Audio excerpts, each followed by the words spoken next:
Hi friends, welcome back to my channel Diya creations. ನಾನಿವತ್ತು ನಿಮಗೆ ಒಂದು ಹೊಸ ಡಿಸೈನ್ನ ತೋರಿಸ್ಕೊಡ್ತಿದ್ದೀನಿ. ಅದಕ್ಕೆ ನಾನು ಹರಳೆ ದಾರನ ರೆಡಿ ಮಾಡಿ ಇಟ್ಕೊಂಡಿದ್ದೀನಿ. ಹಾಗೆಯೇ ಅದಕ್ಕೆ ಬೀಡನ್ನ ಕೂಡ ಪೋಣಿಸಿ ಇಟ್ಕೊಂಡಿದ್ದೀನಿ. ಈ ಥರ ಕಾಪರ್ ಬೀಡನ್ನ. ಸ್ಯಾರಿ ಫುಲ್ ಕಾಪರ್ ಜರಿ ಬಂದಿದೆ, ಹಾಗಾಗಿ ಕಾಪರ್ ಬೀಡನ್ನ ತೊಗೊಂಡಿದ್ದೀನಿ. ಹಾಗೆ 10 ನಂಬರ್ ನೀಡಲ್ನ ತೊಗೊಂಡಿದ್ದೀನಿ.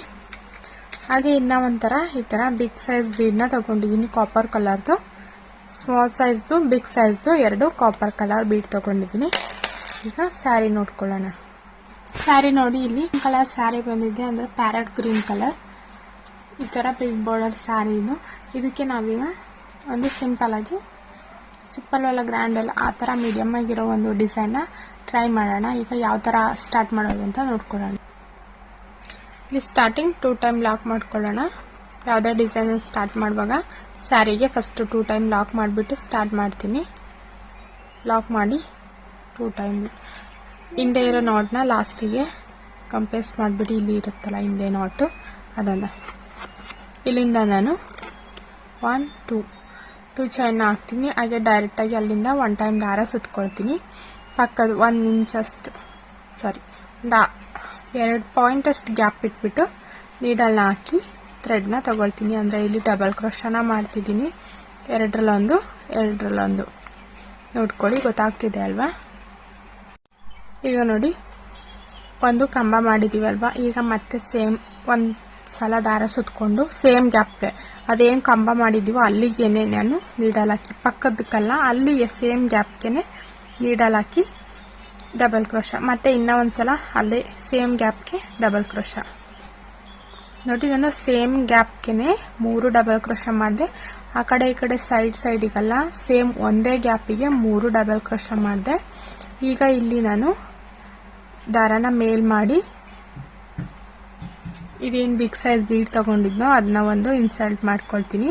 ಬೀಡ್ ಬೇಡ ಅನ್ನೋರು 3 ಚೈನ್ ಅಥವಾ 4 ಚೈನ್ ಹಾಕ್ಬಿಟ್ಟು ಸ್ಟಾರ್ಟ್ ಮಾಡ್ಕೊಳ್ಳಿ ಈ ಥರ. ಆಮೇಲೆ ಅಲ್ಲೇ ಕೂಡ 1 ಪಾಯಿಂಟಷ್ಟು ಗ್ಯಾಪ್ ಇಟ್ಬಿಟ್ಟು ನೆಕ್ಸ್ಟಿಗೆ ಡಬಲ್ ಕ್ರೋಶನ ಮಾಡ್ತೀನಿ. ಪಕ್ಕದಲ್ಲೇ ಈ ಥರ ಬರಬೇಕು ನೋಡಿ. ಅದೇ ಸೇಮ್ ಗ್ಯಾಪ್ಗೆ ಮತ್ತೆ ಇನ್ನೂ 2 ಡಬಲ್ ಕ್ರೋಶ, ಮತ್ತೆ ಇನ್ನೂ 1.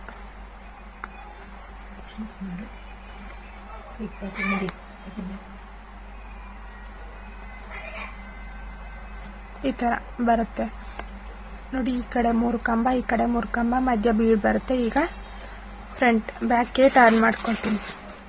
ಬ್ಯಾಕ್ಗೆ ಟರ್ನ್ ಮಾಡಿಬಿಟ್ಟು ಇಲ್ಲಿಂದಾನೇ ದಾರ ಸುತ್ಕೊಂಡು, ಇದೇನು ಬ್ಯಾಕ್ ಬೀಡ್ ಹಿಂದೆ ದಾರ ಇದ್ದೀನಿ ನೋಡಿ, ಇಲ್ಲಿಗೆ ನಾನು ಡಬಲ್ ಕ್ರೋಶನ ಮಾಡ್ತೀನಿ. ನೋಡಿ, 2ರಲ್ಲೊಂದು ಡಬಲ್ ಕ್ರೋಶ. ಇಲ್ಲಿ ಒಟ್ಟು 10 ಡಬಲ್ ಕ್ರೋಶಗಳನ್ನ ಮಾಡ್ಕೊಳ್ಳೋಣ ನಾವು.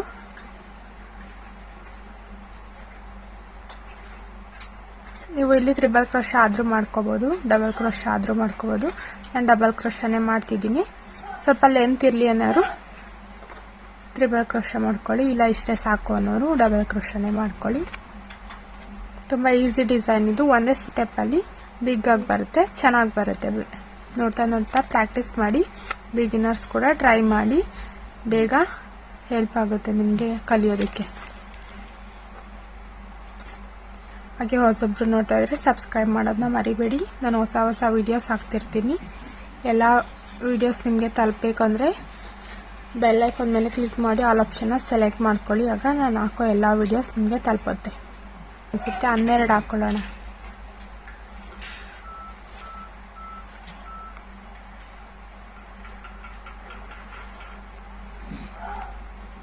ನೋಡಿ, ಈಗ 12 ಕಂಬ ಆಗಿದೆ. 12 ಆದರೆ ಸಾಕಾಗುತ್ತೆ. ಈಗ ಇಲ್ಲಿ ಫಸ್ಟ್ ಡಬಲ್ ಕ್ರೋಶ ಮಾಡಿದ್ವಲ್ಲ, ಅದ್ರ ಮೇಲೆ ಲಾಕ್ ಮಾಡ್ತೀನಿ. ಫಸ್ಟ್ ಡಬಲ್ ಕ್ರೋಶ ಮೇಲೆ ಲಾಕ್ ಮಾಡ್ತೀನಿ. ಹಾಗೆ ಫ್ರಂಟಿಗೆ ಟರ್ನ್ ಮಾಡ್ಕೊಳ್ತೀನಿ. ನೋಡಿ, ಈ ಥರ ಬರುತ್ತೆ. ಈಗ ಇಲ್ಲಿ 1 2 3 4 5 ಇಲ್ಲಿ 6 ಚೈನ್ನ ಹಾಕೊಂಡಿದ್ದೀನಿ. ಈಗ 1 ಟೈಮ್ ದಾರ ಸುತ್ಕೊಳ್ತೀನಿ. ಇಲ್ಲಿ 4ನೇದು ಫಸ್ಟಿಂದ ನೋಡಿ, 1 2 3 4 4ನೇ ಚೈನ್ಗೆ ನೀಡಲ್ ಹಾಕಿ ದಾರನ ಎಳ್ಕೊಳ್ತೀನಿ. 2ರಲ್ಲೊಂದು ಎರಡರಲ್ಲೊಂದು ಡಬಲ್ ಕ್ರೋಶನ ಮಾಡ್ತೀನಿ. ಈಗ ಇಲ್ಲಿ ಏನು ಬೀಡ್ ತೊಗೊಂಡಿದ್ನೋ ಅದನ್ನ ಒಂದು ತಗೊಳ್ತೀನಿ. ಹಾಗೆ ಸೇಮ್ ಗ್ಯಾಪ್ ಅದೇ 4ನೇ ಚೈನಿಗೆ ನೀಡಲ್ ಹಾಕಿದ್ವಲ್ಲ ಅಲ್ಲಿಗೆ ನೀಡಲ್ ಹಾಕಿ ಇನ್ನೂ ಒಂದು ಕಂಬ ಮತ್ತು ಇನ್ನೂ ಒಂದು ಅಲ್ಲಿಗೆ ಸೇಮ್ ಗ್ಯಾಪ್ಗೆ ಒಂದು ಕಂಬ. ಇದು ಪಫ್ ಡಿಸೈನ್, ಇದ್ರ ಮೇಲೆ ಪಫ್ ಡಿಸೈನ್ ಬರುತ್ತೆ. ಮತ್ತು ಅಲ್ಲಿಂದ ಒಂದು ಟೈಮ್ ದಾರ ಸುತ್ತಕೊಂಡು ಇಲ್ಲಿ ನೋಡಿ 1 2 ಎರಡನೇ ಗ್ಯಾಪಿಗೆ ಇದು first one, second one gap ಇಟ್ಟು ಮೂರನೇದಕ್ಕೆ ಒಂದು ಡಬಲ್ ಕ್ರೋಶ ಈ ಥರ ಬರುತ್ತೆ. ಮತ್ತು ಇಲ್ಲಿ 3 ಚೈನ್ ಮತ್ತು ಅಲ್ಲೇನೆ ದಾರ ಸುತ್ತಕೊಂಡು ಈ ಡಬಲ್ ಕ್ರೋಶಗೆನೆ ಮತ್ತೆ ಡಬಲ್ ಕ್ರೋಶ. ಹಾಗೆ ಒಂದು ಬೀಡ್ ತಗೊಳ್ಳಿ,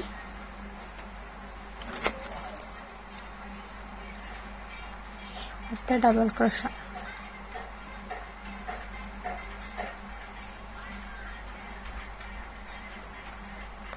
ಮತ್ತೆ ಒಂದು ಡಬಲ್ ಕ್ರೋಶ.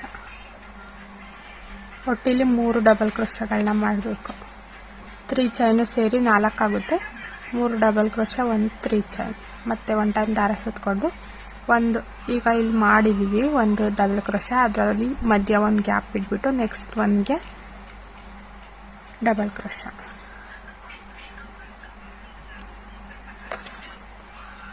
ಮತ್ತೆ 3 ಚೈನ್ ಮತ್ತೆ ಡಬಲ್ ಕ್ರೋಶ. ಇದೇ ಥರ ಫುಲ್ ಕಂಟಿನ್ಯೂ ಮಾಡಿ ಇದನ್ನು.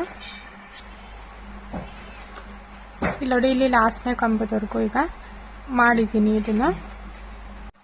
ಇದಿಷ್ಟ ಆದಮೇಲೆ ನೋಡಿ ಇದೆಲ್ಲ ಪಫ್ ಡಿಸೈನ್ ಮುಗಿದಿದೆ. ಲಾಸ್ಟ್ನೇ ಡಿಸೈನ್ ಕೂಡ ಲಾಸ್ಟ್ನೇ ಕಂಬದ ಮೇಲೆ ಮಾಡಿದ್ದೀನಿ.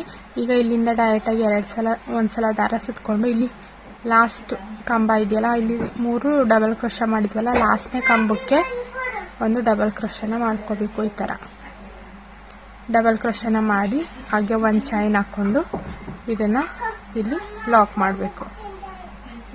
ಒಂದು ಸಿಂಗಲ್ ಕ್ರೋಶ ಮಾಡಬೇಕು.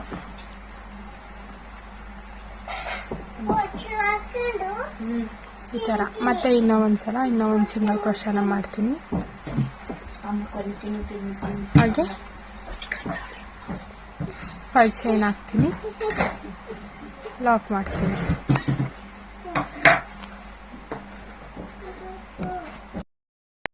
ಇದು ನೆಕ್ಸ್ಟ್ 5 ಚೈನ್ ಹಾಕ್ತಿರೋದು. ಇದು ಗ್ಯಾಪಿಗೋಸ್ಕರ ಕುಚ್ಚು ಕಟ್ಟೋದಕ್ಕಲ್ಲ. ಫಸ್ಟ್ ಒನ್ 5 ಚೈನ್ ಮಾತ್ರ ಕುಚ್ಚಿಗೆ, ಇದು ನೆಕ್ಸ್ಟ್ ಒನ್ 5 ಚೈನ್ ಬಂದು ಗ್ಯಾಪಿಗೋಸ್ಕರ 5 ಚೈನ್ ಬರುತ್ತೆ. 2 ಸಲ ಹಾಕೊಳ್ಳೇಬೇಕು. ಕುಚ್ಚಿಗೆ ಆಗಲಿ 2 ಕುಚ್ಚು ಬೇಕಾದರೆ ನೀವು 3 ಸಲ 5 ಚೈನ್ ಹಾಕೊಳ್ಳಿ. ಇಲ್ಲ ಒಂದೇ ಕುಚ್ಚು ಸಾಕು ಅಂದರೆ 2 ಸಲ 5 ಚೈನ್ ಹಾಕೊಳ್ಳಿ. ಆನಂತರ ಮತ್ತೆ ದಾರ ಸುತ್ತಕೊಂಡು ಒನ್ ಟೈಮು ಡಬಲ್ ಕ್ರೋಶನ ಮಾಡಿ 1/2 ಇಂಚಸ್ ಗ್ಯಾಪ್ಗೆ ಡಬಲ್ ಕ್ರೋಶ, 3 ಡಬಲ್ ಕ್ರೋಶ, ಒಂದೇ ಗ್ಯಾಪ್ಗೆ 3 double crochet. First one arch ಯಾವ ಥರ ಮಾಡಿಕೊಂಡು ಅದೇ ಥರ ನೆಕ್ಸ್ಟ್ ಆರ್ಚ್ ಕೂಡ ಮಾಡ್ಕೋಬೇಕು. ಮಧ್ಯ ಮಾತ್ರ 2 5 ಚೈನ್ ಗ್ಯಾಪ್ನ ಮಾಡ್ಕೋಬೇಕು.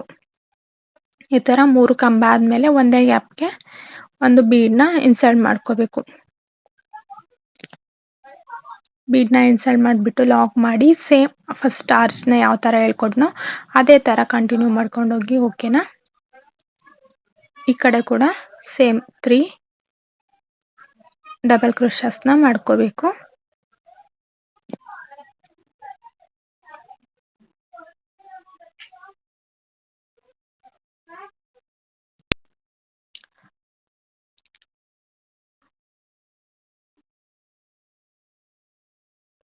ಹಾಗೆ 3 ಡಬಲ್ ಕ್ರೋಶ ಆದಮೇಲೆ ಬ್ಯಾಕೆ ಟರ್ನ್ ಮಾಡಿಕೊಂಡು ಬೀಡ್ನ ಹಿಂದೆ ಇರೋ ದಾರಕ್ಕೆ ಮತ್ತೆ ಡಬಲ್ ಕ್ರೋಶಸ್ ಒಂದು ಚೈನ್ ಹಾಕೋಬಿಟ್ಟು 12 ಡಬಲ್ ಕ್ರೋಶ 12 ಡಬಲ್ ಕ್ರೋಶಸ್ನ ಮಾಡ್ಕೋಬೇಕು.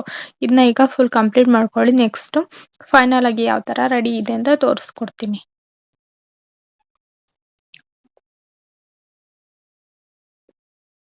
ನೋಡಿ, ಇದು ಫೈನಲ್ ಆಗಿ ರೆಡಿ ಆಗಿದೆ.